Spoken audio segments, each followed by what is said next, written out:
Marapat lang na tayo ay lumapit sa kanyang presensya at sambahin siya sa Espiritu at sa katotohanan.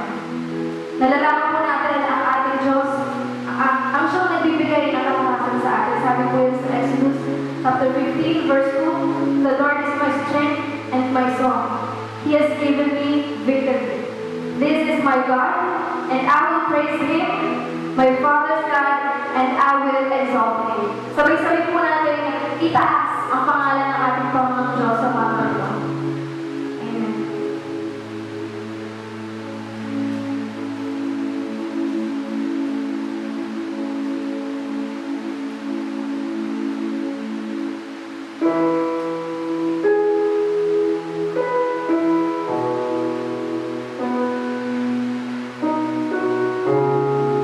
Purihin natin ang ating Panginoong Diyos sa patuloy na kagandahan ng loob niya sa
Yes, Father in Heaven, kami po ay muling nagsasamba, nagpupuli sa inyong dakilang pangalan, Panginoon, sa umagang ito. Lord God, dalangin namin sa umagang ito, kayo nga po siyang mamuna, Panginoon, aming sentro ng aming pong gawain, Panginoon, o ay kalundan niyo nga po bawat isa sa amin, Panginoon. Lord God, bago po kami lumapit sa inyong makabaging trono, patuloy kami po ay nagpapalinis ng aming mga sarili, Panginoon. Naway salisigin nga po ninyo ang aming pong mga sarili, Panginoon. Kami po ay nagpapalinis ng aming mga puso't isipan, Panginoon. Patawarin niyo po kami sa aming mga nagagawang pagkakasala, Panginoon. Yan din naman po, humingi kami ng kapatawaran, Panginoon, sa aming pong mga pagtutulang sa iyo, sa aming mga katamaran, Panginoon. Dalangin namin, Lord, na patuloy. Kayo po ang siyang gumabay sa aming Panginoon, ang sa gayon ay mapagtagumpayan namin, Panginoon, ang mga humanat ng Panginoon upang kami ay maging upang kami ay makapagpuli, Panginoon, sa iyo ng lugar sa makapagsaban lagi sa iyong pangalan, Panginoon. So, bagang ito, Lord, dinadalangin ko na ikaw ang siyang gumabay at ang iyong banal na Espiritu, Panginoon, sa lahat ng gagamitin po ninyo sa aming paggawain sa bagang ito. Lalo na, Lord, sa magdadala po ng iyong mabuting balita, Panginoon. Dalangin ko, Lord, na tumimo hindi lamang po sa aming mga isipan, pero maging sa aming mga puso, Panginoon, ng aral na iyong pong ibibigay sa amin sa araw na ito. Maraming salamat, Lord, at dalangin na po namin and dinideclare na namin, Lord, ang katagumpayan ng aming pong gawain sa umagang ito. Lahat ng ito ay dinadalangin namin sa dakilang pangalan ni Kristo Jesus na aming tagapagligtas. Amen. Praise God po. Isang malakas na palakpak po para sa ating Panginoong Diyos. Ayan, tayo po ay patuloy na sasamba at mamumuri sa dakilang Panginoon. Tayo po ay excited na ba? Maglingwa sa prosesyo ng ating Panginoong Diyos. Praise God. Dahil ang ating Panginoong Diyos ay mabuti at kaya na tayong tulungan sa lahat ng panahon. Sabi nga po sa kanyang salita ay walang mahirap at lahat ng bagay ay posible sa ating Panginoong Diyos. Amen? Praise God. Patuloy tayo umawi sa ating Panginoong Diyos.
You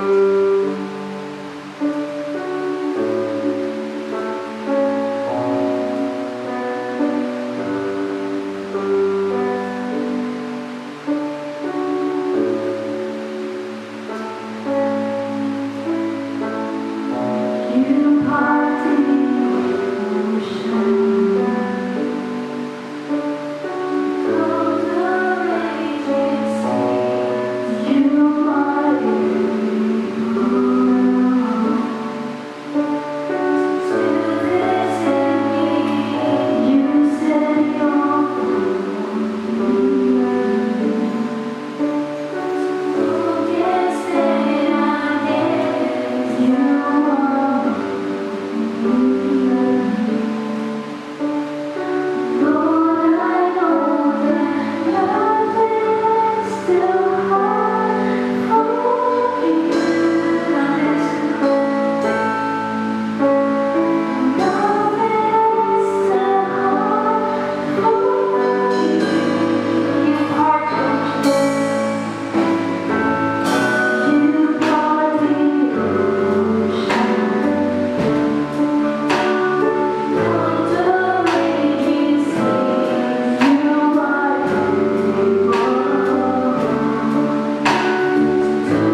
kapatid, tayo ngayon ay muling mag-aaral ng kanyang banal na salita.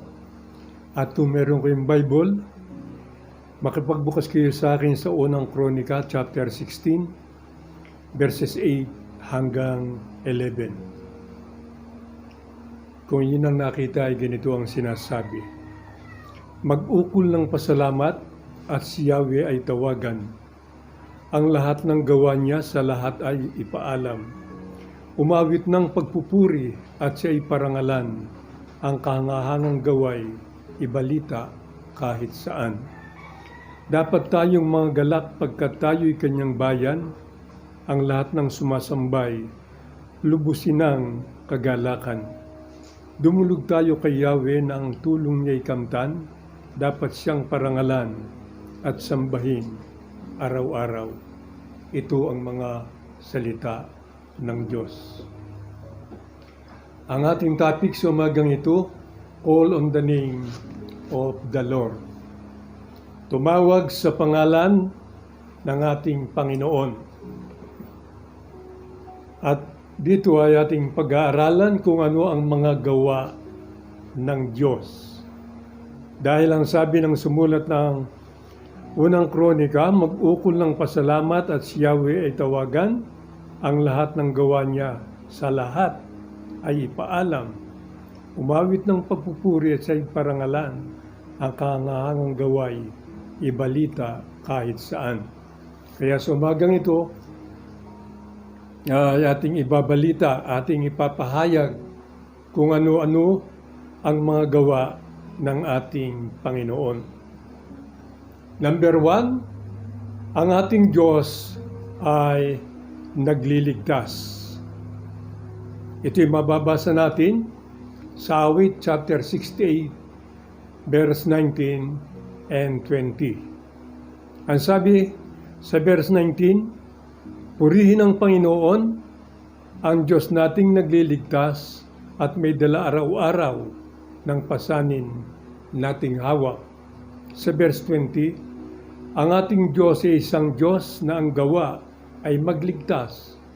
Si Yahweh ang Panginoon, Panginoong nating lahat. Kaya't kung ang tao ay nangangailangan ng pagliligtas, ang sabi ng banal na kasulatan, tumawag ka sa pangalan ng Panginoon.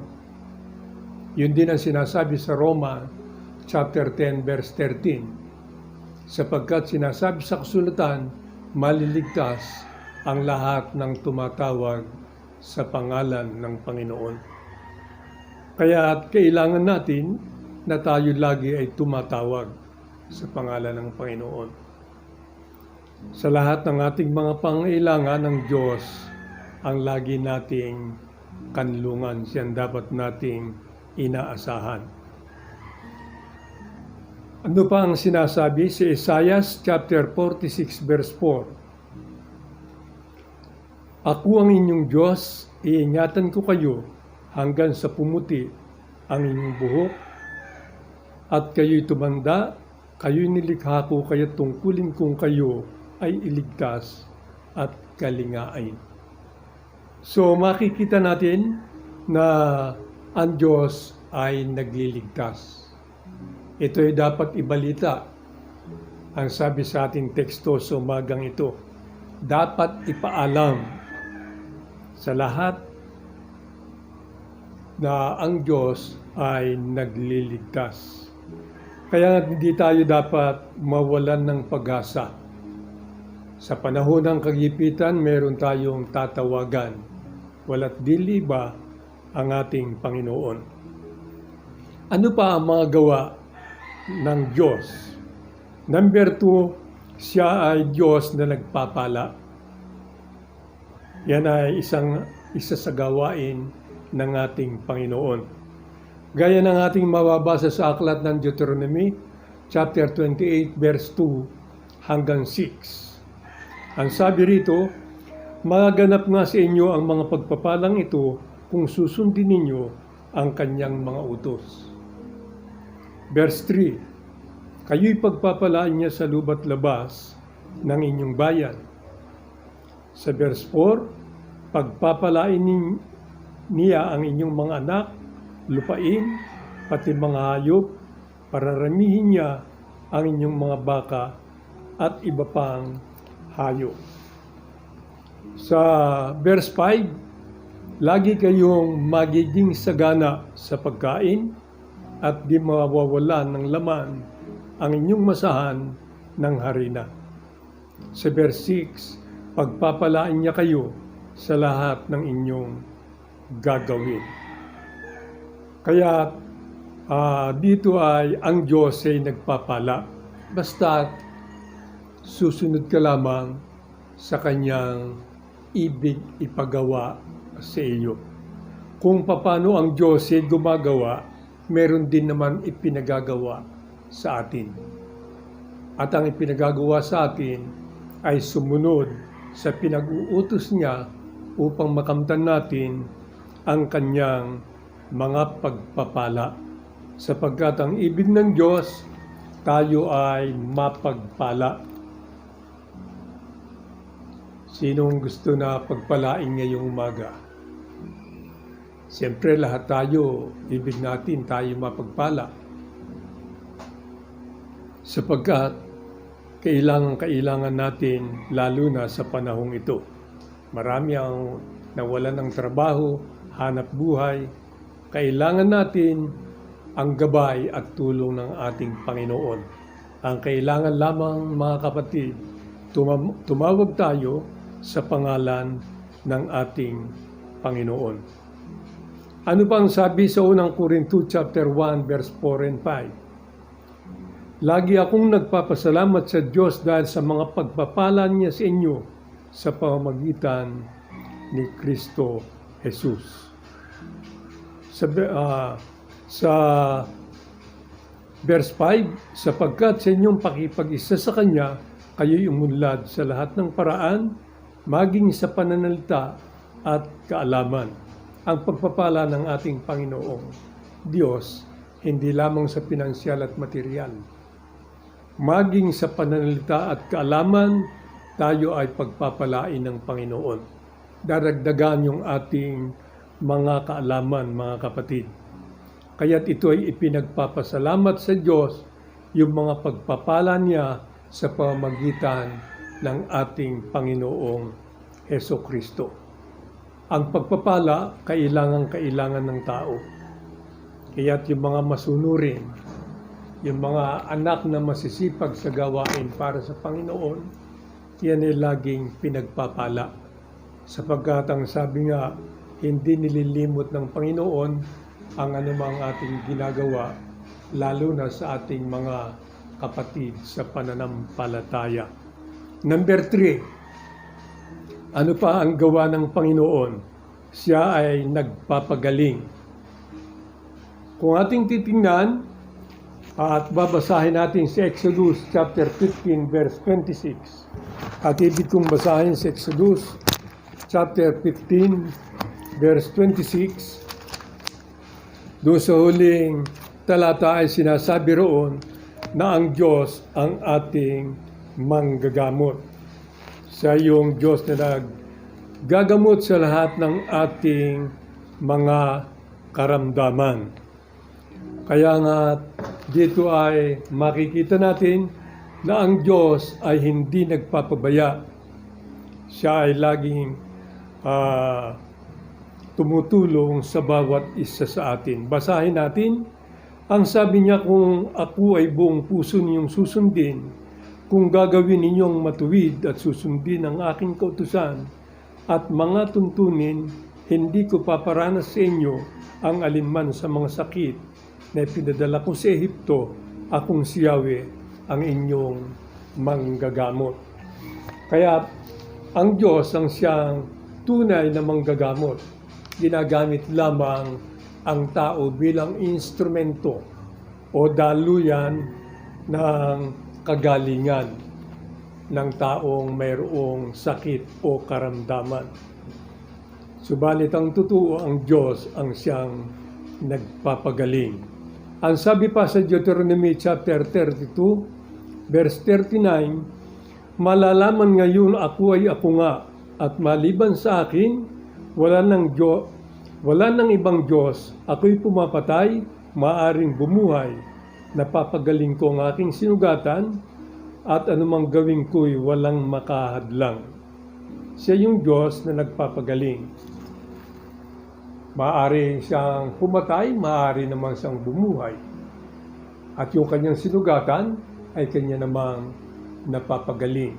Kaya siya yung Diyos na nagpapagaling sa lahat ng ating mga karamdaman. Ano pa sa Jeremiah chapter 17 verse 14, Yahweh, pagalingin mo ako at ako'y lubusang gagaling. Sagipin mo ako at ako'y maliligtas. Ikaw ang tangi kong pupurihin. So dito ay makikita natin yung panawagan, yung pagtawag ni Jeremias sa Panginoon. Na sabi niya, pagalingin mo ako at ako'y lubusang gagaling. Alam niya yung Diyos ang nagpapagaling. Kaya siya yung dapat na lagi nating tinatawagan. Number 4, ang Diyos ang isa pang gawa ay nagbibigay ng tagumpay. Saan natin niya mababasa sa unang Korinto chapter 15 verse 57. Ang sabi roon, magpasalamat tayo sa Diyos na nagbibigay sa atin ng tagumpay sa pamamagitan ng ating Panginoong Hesukristo. Sa Roma chapter 8 verse 37, hindi ang lahat ng ito'y kayang-kaya nating pagtagumpayan sa pamamagitan niya na nagmamahal sa atin. Kaya nga, ang Panginoong Diyos ang nagbibigay sa atin ng tagumpay sa pamamagitan naman ng ating Panginoong Hesukristo.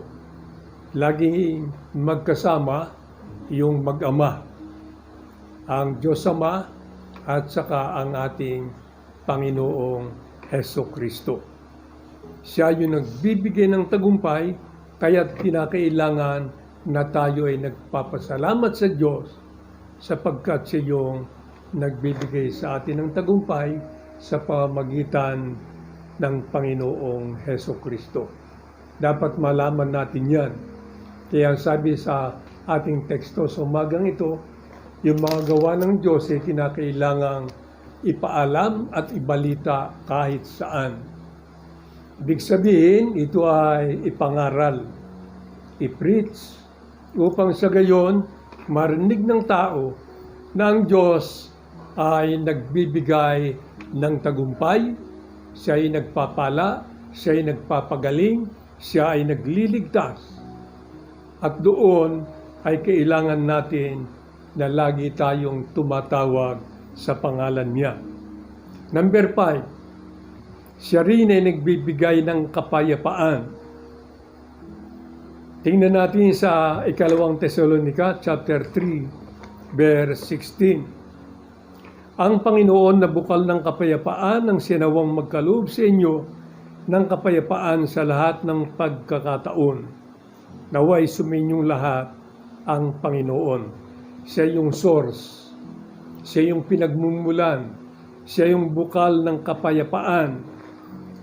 Ang Diyos ang siyang nagkakaloob nito sa atin.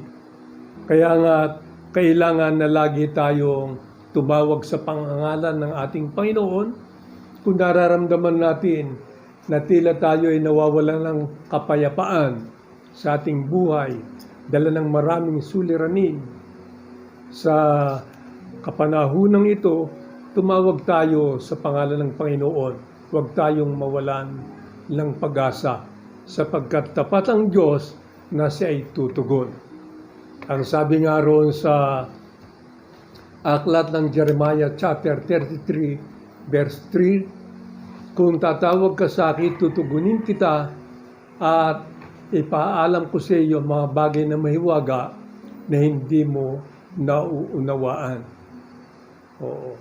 Tawag ka sa pangalan ng ating Panginoon, gaya ng ginawa ni Jeremias. Oo. Sa Jeremias 33 verse 3, ay tumutugon ng Panginoon kung tayo ay tatawag. Ang pagtawag ay sa pamamagitan yan ng ating pagdalangin sa ating Panginoong Diyos. Kaya hindi tayo binibigyan ng Panginoon ng mga suliranin na hindi natin kayang abutin para yan ay mapagtagumpayan natin. At doon ay bibigyan tayo ng kapayapaan ng Panginoon. Sa 1 Timothy chapter 1 verse 2, kay Timoteo na tunay kong anak sa pananampalataya, sumaiyo nawa ang pagpapala, habag at kapayapaan buhat sa Diyos Ama at kay Kristo Jesus na ating Panginoon. So, pinakikita pa rin dito ni Apostol Pablo kay Timothy na ang Diyos ang nagbibigay ng pagpapala, habag at kapayapaan. Ito sabing gayon ay buhat sa Diyos Ama at kay Kristo Jesus na ating Panginoon. Kung papaano ang Ama ay nahahabag, gayon din ang Panginoong Jesus ay nahahabag. Kung papaano ang Ama ay nagbibigay ng kapayapaan, ang anak rin ay nagbibigay ng kapayapaan sapagkat ang sabi ng banal na kasulatan, ang Panginoong Hesus nga ang prinsipe ng kapayapaan. O siya tatawagin na prinsipe ng kapayapaan. Kaya dapat itong maunawaan ng tao. Saan pa mababasa na ang Diyos ay nagbibigay ng kapayapaan sa pamamagitan ng ating Panginoong Hesukristo. Sa aklat ng Juan, chapter 14, verse 27, kapayapaan ang iniiwan ko sa inyo, ang aking kapayapaan ang ibinibigay ko sa inyo. Hindi ito katulad ng ibinibigay ng sanlibutan. Huwag kayong mabalisa, huwag kayong matakot. Kaya bago makiat sa langit ang ating Panginoon, ay ang kapayapaan niya ang iniiwan niya sa atin. So, sapagkat ang ibig niya ay yung kapayapaan na bigay niya, ito ay hindi katulad ng bigay ng sanlibutan.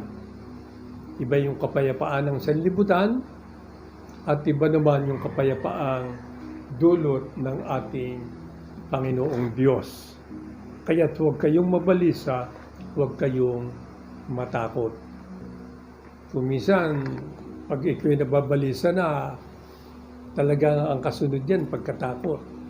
Natatakot na.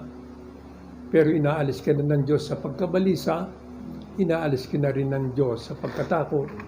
Sapagkat sabi ng banal na kasulatan, hindi pa lubos ang pag-ibig ng sinumang natatakot. Kaya tayo ay inaalis na ng Panginoon sa pagkatakot. Ano pa yung mga gawa ng Panginoon? Siya rin ay nagbibigay ng karunungan. Sapagkat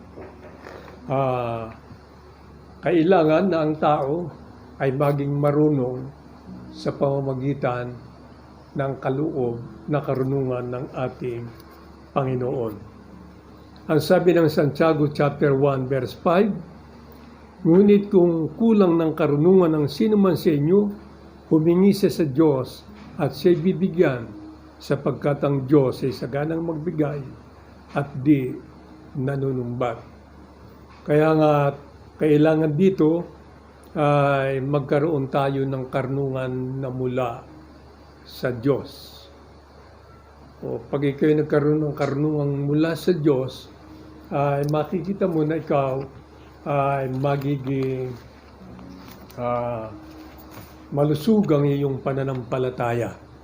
Sapagkat ikaw ay pinagkakalooban ng Panginoon ng karunungan na nagmumula sa Kanya. Ano-ano ba yung mga karunungan na nagmumula sa Panginoon para malaman naman natin kung ano-ano ang mga kaloob na yan. Basahin natin sa Santiago chapter 3 verse 17 hanggang 18. Ngunit ang may karunungang mula sa Diyos, una sa lahat, ay may malinis na pamumuhay. Yun palang malinis na pamumuhay, yan ay mula sa Diyos, yan ay karunungang mula sa Kanya. Siya'y may bigin sa kapayapaan. Ano pa? Mahinahon, mapagbigay, mahabagin, at masipag sa paggawa ng mabuti. Hindi nagtatangi at hindi nagkukunwari. Sa verse 18, at namumunga ng katwiran ng binhi ng kapayapaang inihahasik ng taong maibigin sa kapayapaan. Kaya't ito ang mga karunungang mula sa Diyos. Kapag ang isang tao ay maibigin sa kapayapaan, alam mo na siya mayroong karunungang mula sa Diyos. Kapag nakita mo ang tao ay mapagbigay, o yan ay mula sa Panginoon, o siya ay mahabagin, masipag sa paggawa ng mabuti, yan ay makikita mo sa kanyang pagkatao na itong taong ito ay maka-Diyos. O may karunungang mula sa Diyos. Sapagkat meron din namang karunungang mula sa dyablo. Ano-ano naman yun? Ang sabi ng Santiago chapter 3 verse 14, patuloy hanggang 16, ngunit kung ang nag-ahari sa inyong puso ay inggit at makasariling hangarin, huwag ninyong ipagmalaki at huwag ninyong pabulaanan ng katotohanan. Hindi galing sa Diyos ang ganyang karunungan, kundi mula sa dyablo, makasanlibutan, at makalaman. Sa 16, sapagkat saan man naghahari ang inggit at makasariling hangarin, maghahari din doon ang kaguluhan at lahat ng uri ng masasamang gawa. Kaya kapag nakita natin na masasama ang gawa, mainggitin, o makasarili yung kanyang hangarin, yan ay hindi mula sa Diyos, iyan ay mula sa karunungang mula sa dyablo. Kaya ito ay ating pagnilayan, mga kapatid. Kaya tayo nag-aaral, kaya ito ang sabi ngayon sa ating teksto ay kinakailangan ipaalam upang sa ganon ay malaman ng mga bumabasa ng Biblia na ang Diyos ay may ganito palang mga gawa sa ating buhay. Ano pa? Sabi sa Kawikaan chapter 1 verse 7, ang pagkatakot kay Yahweh ay pasimula ng karunungan, ngunit walang halaga sa mamangmang ang aral at mga saway. Oo, doon sa mamangmang at ay walang halaga ang aral na ito. Wala silang pagkatakot sa Diyos. Subalit ang taong may takot sa Diyos, ito ay pasimula ng karunungan. Tanda natin Kawikaan chapter 1 verse 7. Ang pagkatakot kay Yahweh ay pasimula ng karunungan, ngunit walang halaga sa mga mangmang ang aral at mga saway. Ano pa ang mga gawa ng Diyos? Number 7, siya ay nagpapatawad ng kasalanan. Basahin natin ang unang Juan chapter 1 verse 9. Kung ipinapahayag natin ang ating mga kasalanan, maasahan nating ipapatawad sa atin ng Diyos ang mga ito at lilinisin tayo sa lahat ng ating kasamaan sapagkat siya ay matuwid. Unang Juan chapter 2 verse 2, sapagkat siya ay matuwid. Unang Juan chapter 2 verse 1 and 2, mga anak, sinusulat ko ito sa inyo para hindi kayo magkasala, ngunit kung magkasala ang sinuman, may tagapamagitan tayo sa Ama at si Jesucristo ang walang sala, sapagkat si Kristo ang handog sa kapagpapatawad ng mga kasalanan natin at kasalanan din ng lahat ng tao. So, dito ay ipinakikita na siya ay nagpapatawad ng ating mga kasalanan. Kaya ito ay dapat nating pagbulay-bulayan sa ating sarili. Na ang Diyos ay may ganitong ibig sa ating buhay. O kung tayo nagkakasala, tumawag tayo sa pangalan ng Panginoon, tapat ang Diyos na tayo patatawarin. O sapagkat meron tayong tagapamagitan sa Diyos at sa mga tao, walang iba kundi ang ating Panginoong Jesucristo, na nagtigis ng kanyang dugo sa krus ng Kalbaryo para tayong mapatawad sa ating mga kasalanan. Number 8, ano pa ang gawa ng Diyos? Siya ay nagbibigay ng buhay na walang hanggan. Ito yung pinakaasam ng mga mananampalataya, ang pagkakaroon ng buhay na walang hanggan.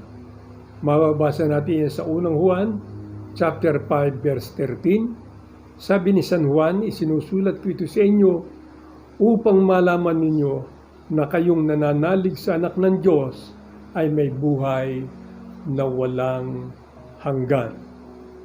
Sa John chapter 3, verse 16, gayon na lamang ang pag-ibig ng Diyos sa libutan na binigay niya ang kanyang bugtong na anak upang ang sumampalataya huwag mapahamak, kundi magkaroon ng buhay na walang hanggan.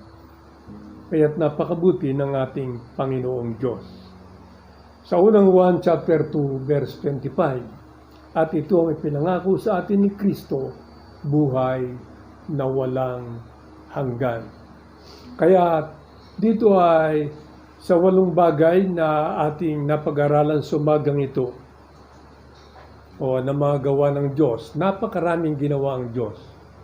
Ang lahat na nandirito, nakikita man, ang lahat ng ating nakikita, ito'y pawang mga gawa ng Diyos. Kaya nga, ito yung mga ilang bagay lamang na ipinakikita sa banal na kasulatan na ito ay mga pangangailangan ng tao na mapasa kanya. Una ay yung kaligtasan.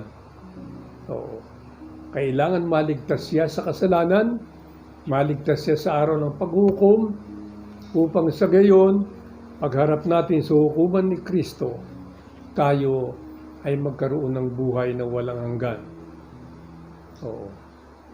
At habang tayo nasa mundong ito, ang Diyos ay nagpapala naman sa atin.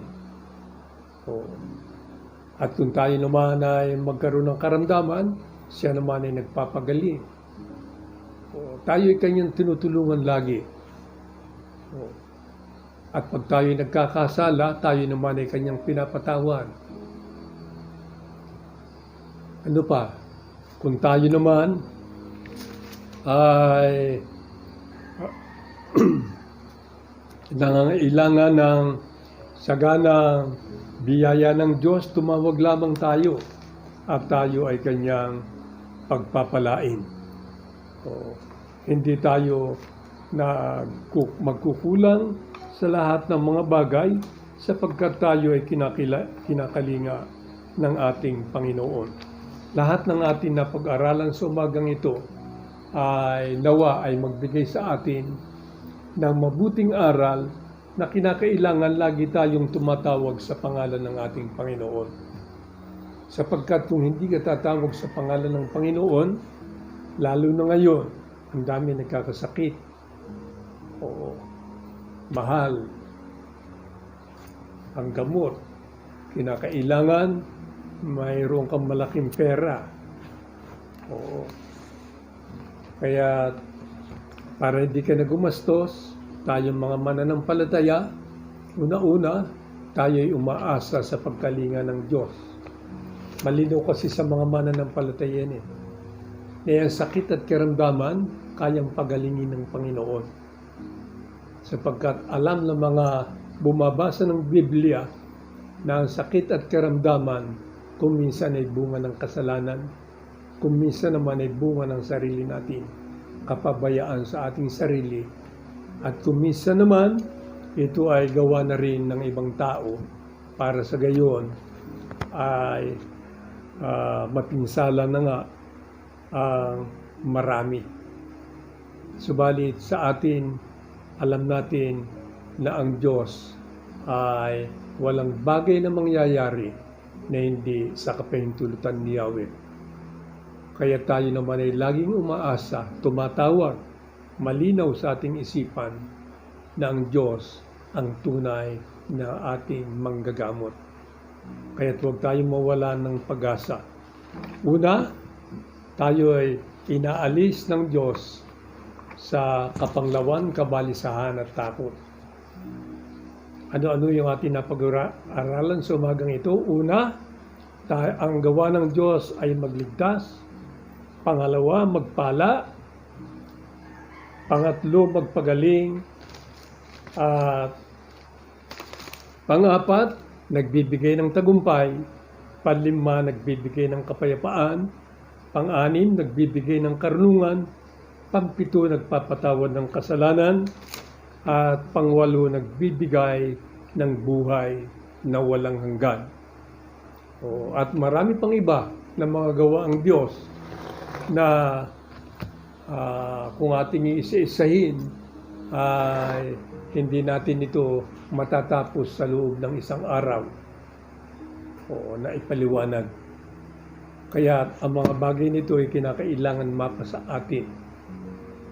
At kapag ito'y napapasa atin na sa kasalukuyang buhay natin, ay mapalad tayo sapagkat alam natin ang mga gawa ng Diyos at ito ay tayo ay tatawag lamang sa kanyang pangalan at makakamtan natin ang mga bagay nito.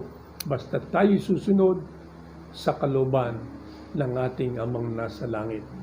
Nawa sa umagang ito, ang bawat isa sa atin na napagpala sa maikling mensaheng ito. Tayong lahat ay yumuko at manalangin. Amang makapangyarihan sa lahat, salamat po na sa umagang ito. Patuloy po kami nagkakaisa, sumamba sa iyo sa Espiritu at sa katotohanan. Salamat sa mga salita mo na nagbibigay ng buhay at kalakasan. Tulungan niyo po ang bawat isa sa amin. Palakasin ang aming buhay, pananampalataya at pag-asa. Biyayaan po ninyo kami ng karunungan upang sa gayon kami po ay magtumibay sa aming pananampalataya na nakasandi sa iyong mga salita, Panginoon. Salamat sapagkat kami iyong pinagpapala. Salamat kami iyong pinagagaling. Salamat sa kaligtasan. Salamat, Panginoon, sapagkat kayo ang Diyos nagbibigay sa amin ng kapayapaan. Salamat sapagkat kami magtatamo ng buhay na walang hanggan sa pamamagitan ng aming Panginoong Hesukristo. Salamat po, Ama, sapagkat kayo ang tunay na bukal ng kapayapaan. Tulungan niyo po kami, Panginoon, bigyan ng malusog na pangangatawan sapagkat ito'y kailangan namin sa lahat ng panahon sa aming buhay. Biyayaan po ninyo ang bawat pamilya ng MCJC, lahat ng kapatiran. Panginoon, bigkisin mo po sila sa mabuting samahan sa kanilang pamilya. Bigyan mo po sila, Panginoon, ng kapayapaan na nagmumula sa iyo. Alsin ang takot at pangamba pagkus sila ay magtiwala sa iyong mga gawa at hindi sa kanilang sariling kakayanan. Salamat, Panginoon. I-bless mo po ang aming bansa upang sa gayon kami po ay makapamuhay na mayroong katarungan at katahimikan. Mula sa aming Pangulo, pinagpe-pray po namin sila, Panginoon, hanggang sa pinakamababang pamunuan. Magampanan po nila ang kanilang tungkulin maluwag sa loob at sa gayon patuloy po silang kalingain, O Diyos. Kaya din po ang buong mundo, Panginoon, aking ipinagpe-pray. Nawa po kami po ay kahabagan mo, Panginoon. Mawala na ang mga sakit na ito na sumisira sa marami at tumitipil ng maraming buhay. Sa pangalan namin, Panginoong Hesus, sinasaway po namin, Panginoon, ang mga bagay nito. Nawa po ang mga tayong matutong magpakumbaba, hanapin nila, Panginoon, ang iyong katwiran at sa gayon mapatawad mo po ang bawat isa sa amin sa aming nagagawang mga pagkukulang at pagkakasala. O Diyos, alam po namin na hindi ninyo matitiis ang mga bagay nito. Kami ay iyong binibigyan ng pagkaunawa sa iyong mga salita na kami ay dapat tumawag sa iyong makapangyarihang pangalan upang ang lahat ng sakit at karamdaman ay mawala. Salamat po ng marami. Tulungan mo po kami, Panginoon. Ipinagpipray ko rin, Panginoon, ang anumang mapagkakaloob ng aking mga kapatid. Nawa po ay makapagbigay sila ng maluwag sa loob at hindi napipilitan lamang. I-bless mo po ang mga bagay na ito. Kayo po ang siyang magbalik sa kanila, higit pa sa kanilang inaasahan. Salamat po ng marami. Tulungan po ninyo kami, Panginoon, at sa aming paghiwa-hiwalay, pansamantala, kami po ay iyong i-bless lagi. Saan man kami dumako, kami po ay iyong ingatan sa makapangyarihang pangalan ng aming Panginoon.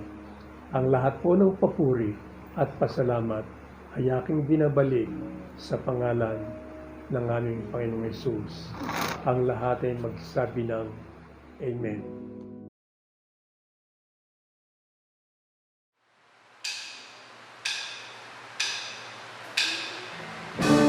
Muli po natin ang pinalagpas na naman ng ating Panginoon. Tayo po natin.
ng lahat ay manalangin. Dakila ng Ama, ang iyong pinagpupuri at nagpapasalamat, Panginoon, sa iyong kabutihan sa buhay ng bawat isa sa amin. Salamat, Panginoon, sa lahat ng pangyayari sa aming buhay, Panginoon, pagkatalam namin kami iyong sinamahan. Salamat, Panginoon, sa matagumpay na gawain. Sa umagang ito, Panginoon, alam po namin, Lord, hindi magiging hadlang ang aming mga sitwasyon para pagputihan ang iyong pangalan, Panginoon. Salamat po sa pagpapala mo na ibinubuhos sa ating pagkaman kami ay iwat-iwatay. Alam namin, O God, na ang iyong pagpapala ay binubuhos sa bawat isa sa amin, Panginoon. Kung ano man ang aming kalagayan sa mga oras na ito, nalalaman ko ito, Panginoon. Alam po namin, Lord, na kami ang lahat ay pinupuspos mo ng iyong pagpapalang spiritual, Panginoon. Salamat po sa iyong pag-iingat sa amin. Salamat, Panginoon, sa darating na isang linggo, pagkat alam namin na kami muli iyong sasamahan, Panginoon, at muli, Panginoon, na kami ay iyong gagabayan. At alam namin, God, sa lalapit na panahon, muli kami ay magsasama-sama ng magkakapatid, na magpupuri sa iyo sa iyong tahanan, Panginoon. At alam po namin, O God, na ikaw ang siyang laging sasama sa amin, saan mo kami mapunta at naman ang aming gawin. Salamat po sa iyong pagpapala na binubuhos sa bawat tahanan, Panginoon, ng aming iglesia, Panginoon. Salamat po sa bawat pamilya na iyong ginagabayan. At salamat sa mga kaparaanan mo kung paano mo kami pinagpapala at iniinatan. Salamat, Panginoon, sa napakaraming bagay. Ito po ang aming dalangin na may punong-puno ng pagpapasalamat sa pangalan ni Jesus na aming tagapagligtas, ang Panginoon. Amen. Ang pagpapala ng Panginoong Jesucristo, ang pag-ibig ng Diyos at ang pakipag-isa ng Espiritu Santo ay sumaating lahat, humayo tayong mapayapa. God bless mga kapatid.